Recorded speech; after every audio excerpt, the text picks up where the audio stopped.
Welcome back to the channel, everybody. It is time to go over what I'm planning on reading in the month of July. So here's my July TBR.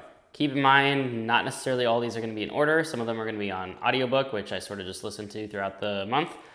Some of them are going to be read-alongs, and I still need to hammer out exact timelines of when things are happening, but let's talk about some books. So first up, New Spring. I finally finished the slog, and while I very much disliked a lot of it, it had some good moments.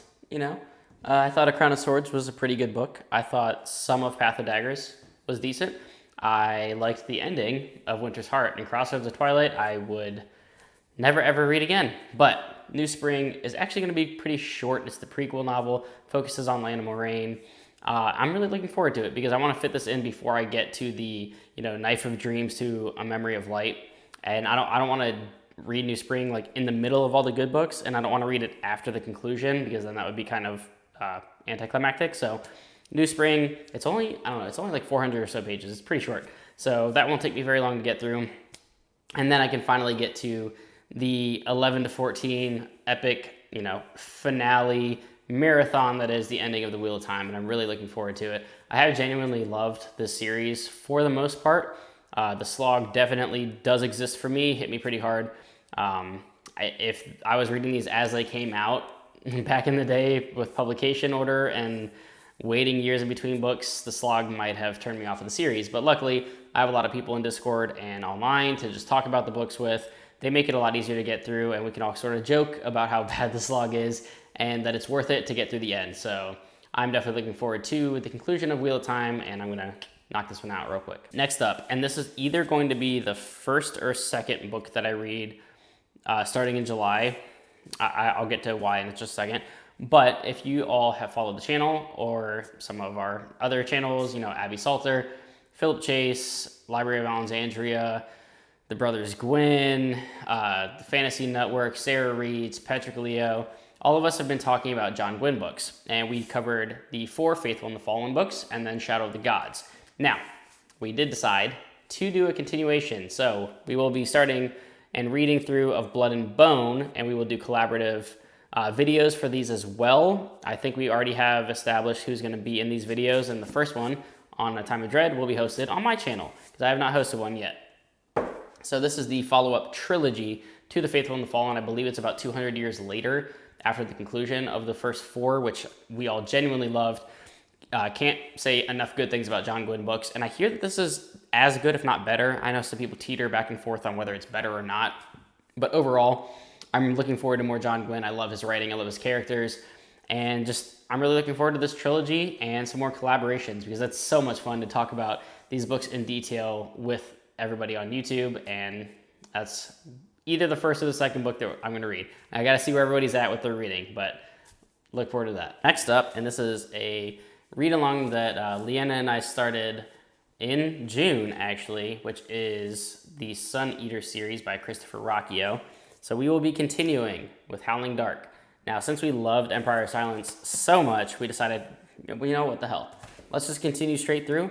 And, book 4 just had its cover reveal on Mike's channel. Really looking forward to what the series has to offer. We finally get to see what the CL Sin look like, and it is exactly as they were depicted and pictured.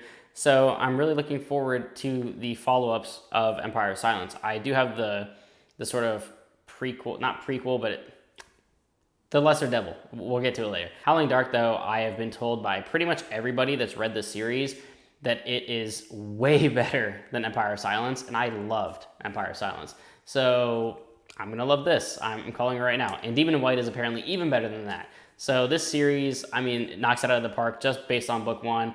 Leanna and I talked for about 2 hours just talking spoilery chat about Empire of Silence, so that, again, is linked down below if you want to watch that. But the series is great. This is a fantastic sci-fi fantasy blend.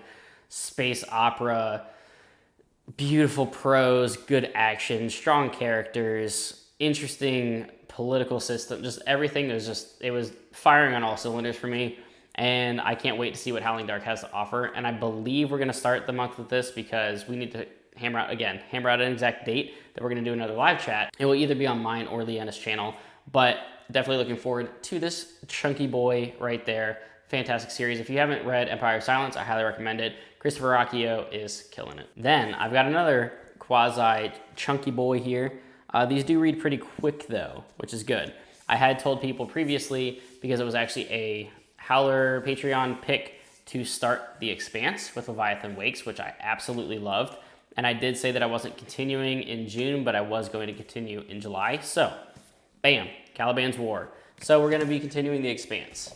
I had some people in Discord that wanted to continue, and I'm looking forward to it. Because like I said, I loved Leviathan Wakes. I've heard basically the series just continues to be great throughout. I haven't yet heard anybody that enjoys the series that said like a certain book really falls off or gets bad. So I'm looking forward to it. I'm really digging all the sci-fi that I've been reading. So The Expanse is definitely going to be a mainstay on the channel for the next couple of months as I work my way through the books. I have the first 3. Obviously, I'm going to continue buying them. I'm going to have the entire collection in gorgeous hardcover. They're great so far. And sort of based on the way that Leviathan Wakes ended, I'm really looking forward to what's going to happen in Caliban's War, because I don't know if we're just going to start introducing a lot more new characters or different planets, things like that. Obviously, this is going to be way more sprawling and sort of intergalactic than just Leviathan Wakes was. And I'm interested to see how the POVs change, because this is 9 books, I believe. And book 1 was really just bouncing between Holden and Miller. Those were the 2 POV chapters, just back and forth the entire way through. So I'm interested in seeing, are we going to get Naomi POVs, Alex, Amos? Are we going to get new character POVs? I don't know, but I'm looking forward to it. Now, real quick before I talk about the last book. So currently, since I finished my June reads early with a couple of days, normally what I do is I always have like a stand-in. There's always going to be a Dresden book until I catch up. I am about 50 pages from finishing Small Favor, which is fantastic, obviously, and it's only the 26th. So most likely what I'm either going to get a jump start on one of these that I know I have a collaboration for, or what's more likely going to happen is I'm just going to read Turncoat. So I think Turncoat's probably going to finish up in June, which leaves potentially Changes in July, but Changes is kind of long. I mean, it is a Dresden book, so it's going to go by quickly. But because Howling Dark, A Time of Dread, and Caliban's War are pretty chunky, that's probably, I don't know, 2.5 weeks of July right there. So, and then New Spring. If I have time, maybe I'll fit in Changes. We'll see. But if not, and I only have, a couple of days left, I really want to continue some Discworld. And I loved Mort so much, I really want to read more Death books. So, Reaper Man will be, for now, what I'm going to be reading at the end of July. My original plan initially was Small Favor in June and then Turncoat in July. But because I have so much time left in June, I'm going to probably just read Turncoat, and then we'll see. Maybe Changes. Discworld might wait, and I might just do like a bunch of them in a month because they're so short, but we'll see. But yeah, Reaper Man, I'm really looking forward to continuing the Death books though in general, because he's a fantastic character. Even just from Mort, Pratchett's writing, just his style of humor, his writing style in general, everything is just so great. Even just from the little bit that I've read, which is just Night's Watch, which is Guards, and Mort. And I want to continue. I think those 2 series I'm going to knock out. I'll likely finish one or two of those series before I spread out to some other ones, because I have been buying some more of like the book 1s of each Discworld series.